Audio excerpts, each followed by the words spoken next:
ঢাকা শহরে খাতেও লাগে 400 টাকা, গাড়ি জমা লাগে 400 টাকা, আর আমার বেতনও থাকে ইনশাল্লাহ 1000 টাকা। আমি ভাই বাংলা রিক্সা যেমন চালাইছি এইটাও ঠিক সেভাবেই চালাই। আমি অন্য রিক্সা তোমার ড্রাইভারের মতো একবারে মেন রোডে যায় চালাই না।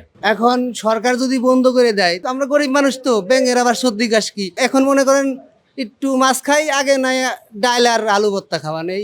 আপনারা যখন অটোরিকশা ভাড়া নেন, আপনারা কি যে কেউ চাইলে ভাড়া নিতে পারেন নাকি না আপনাদের না ভাড়া যে নিতে কেউ গেলেও কিছু জিনিসপাতি লাগে? যেহেতু চাইলে ভাড়া নিতে পারে না, এটা আইডি কার্ড লাগে, কাগজপাতি লাগে, কাগজপাতি ছাড়া যে কোনো মানে নিতে পারে না। একটা মালিকের 80,000 90,000 টাকা অটো বানায়, যদি এটা নিয়ে বাইকা যায় তাহলে এটা মালিকের লস না। এই জন্য আইডি কার্ড মেডিকাল সবই লাগে। আমি আগে অন্য কাজ করতাম, পরে আমি চিন্তা ভাবনা করলাম যে আমি ওই কাজে আমি পারতেছি না, পরিশ্রম হয়ে যায়, সেই জন্য আমি একটা অটো কিনে নিলাম। কিন্তু আমি কিনে নিয়েছি ভালো কথা, কিন্তু আমি উপরে কোনো রাস্তায়, আমি ভিতরের রাস্তায় চালাই। আমি অন্য রিক্সা তোমার ড্রাইভারের মতো একবারে মেন রোডে যায় চালাই না, আমি ভিতরেই থাকি। আমি অটোরিকশা চালান, আপনি অটোরিকশা চালিয়ে দৈনিক এই যে গ্যারেজ ভাড়া বাদ দিয়ে বা যদি আপনার নিজের অটোরিকশা হয় তাহলে দৈনিক আপনার কিরকম থাকে একটু বলেন তো। এত 1000-1200। আর সংসার কিভাবে চলে, আসলে চালাতে কোনো প্রকার ঝামেলা হয় কিনা? না না, আল্লাহর মতো কোনো ঝামেলা হয় না, সংসার চালাতে কোনো ঝামেলা হয় না। যদি সরকার অটোরিকশা আসলে বন্ধ করে দেয় তাহলে আপনি কি করবেন? কি করার, বন্ধ করে দিলে আমি অন্য চিন্তা ভাবনা করতে হবে আমার।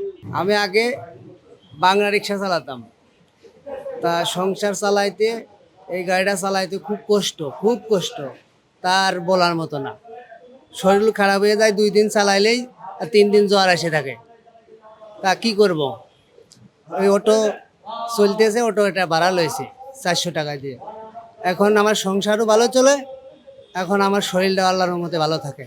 এই যে অটোর যে অবৈধ একটা গাড়ি যে কোনো মুহূর্তে ভাঙিয়া ফেলতে পারে, পাইলে এটা নষ্ট করে দিতে পারে, এই ঝুঁকিটা নিয়েও কেন আসলে অটোরিকশাই চালাচ্ছেন, অন্য কোনো কাজ কেন করছেন? অটো রিক্সা বাংলা রিক্সার মতোই চালাচ্ছি।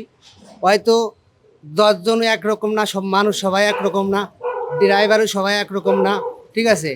কেউ আছে একটু পাগলা টাইপের চালায়, আর ড্রাইভার তো ভাই বোঝেনি তো, সবাই একরকম না, কেউ দেখে শুনে চালায়। আমি ভাই বাংলা রিক্সা যেমন চালাইছি এইটাও ঠিক সেভাবেই চালাই। দৈনিক কত টাকা এখন ইনকাম হচ্ছে বলুন? হ্যাঁ ইনশাল্লাহ এখন আমার খাইয়ে লয়ে ঢাকা শহরে খাতেও লাগে 400 টাকা, গাড়ি জমা লাগে 400 টাকা, আর আমার বেতনও থাকে ইনশাল্লাহ 1000 টাকা। তাইলে এই নিয়ে আমার কোনো সমস্যা নেই সংসারে। পরিবার কিভাবে চালাচ্ছেন? পরিবারে যেইভাবে 1000 দিয়ে চালাচ্ছি, প্রত্যেকদিন 1000 ইনকাম, ভালোভাবে চলছে? ইনশাল্লাহ সব সুন্দরভাবে চলছে। আর এই বাংলা রিক্সা চালাই পারতাম না, খুব কষ্ট হইতো। এখন যদি সরকার আবার এই অটোরিকশা পুরোপুরি বন্ধ করে দেয় তাহলে কি করবেন? এখন সরকার যদি বন্ধ করে দেয় তাহলে মনে করেন আমাদের মতো এরকম মানে আমরা তো আর পড়ালেখা জানি না, সুন্দর করে কথা বলতে পারি না, ঠিক আছে। এখন আমাদের ওইভাবেই, আমরা গরিব মানুষ তো ব্যাঙের আবার সর্দি কাশ কি, এখন ওই আগে, এখন মনে করেন একটু মাছ খাই, আগে নাই ডাল আর আলু ভর্তা খাওয়া নেই, তাছাড়া আর কি। বন্ধ করে দিলে, এখন সরকার যদি বন্ধ করে দেয় কিছু করার আছে, করার নাই, কি করবেন এই আর কি। অটোরিকশাগুলো চার্জ আপনারা আসলে কিভাবে নেন? এই যে গ্যারেজে চার্জ যে গ্যারেজ মালিক মিটার লাগায় নিয়েছে, যে টাকা 100 টাকা নেয়, সারা রাত চার্জ হয়, সারাদিন চলবে? সারাদিন চলে ইনশাল্লাহ। আমরা সব গাড়ি এলাকারই বাধা নিষেধ করি, যাতে যেটা অবৈধ রাস্তা, যেটা মনে হচ্ছে যে আমরা বিবি রাস্তা, ওই জায়গায় যাওয়ার জন্য আমরা নিষিদ্ধ করি। তারপরে ড্রাইভারের মনে হচ্ছেন যে মানান জানা, তারা মনে হচ্ছেন যে ড্রাইভারের মন মতন চালায়, কিন্তু মাহাজনগর তো আর যা বলার দরকার তো গ্যারেজ থেকেই বলে দেয়। বলে দেওয়ার পরে আর ড্রাইভাররা তো আর মানে না, ড্রাইভাররা মনে হচ্ছেন বিবি রাস্তা যায়, ধরেন সিঙ্গেল মানে না, ধরেন আবার দেখা গেল প্রাইভেট মানতে আসে না, কোনো কিছুই মানতে আসে না ড্রাইভাররা। তার জন্য মনে হচ্ছেন কি আমরা তো সবসময় বলে দিই। আপনি নিজে একজন গ্যারেজ মহাজন হয়ে রাস্তার রুলস বা নিয়মকানুন কতটুকু জানেন বলবেন? আমি তো রাস্তার নিয়ম কারণ বুঝি, যে মনে হচ্ছেন এটা তো মনে হচ্ছেন এই অটোটা হইলো যে আমাদের জন্য অবৈধ, এটা তো মনে হচ্ছেন আমাদের বৈধ না। তা এখন মনে হচ্ছেন যে আমরা যেটা নিয়ম কানুন করে চালাই দেবো ওইভাবেই চলতে দেবো, কিন্তু এটা তো আমাদের ড্রাইভাররা চালায় না, কিন্তু আমরা তো বলে দিলে কি ড্রাইভাররা তো চালায় না। ড্রাইভাররা তো মনে হচ্ছেন যেদিক মনে করে সেদিক দিয়ে যেমনি মনে করে এমনি চালাইতেছে।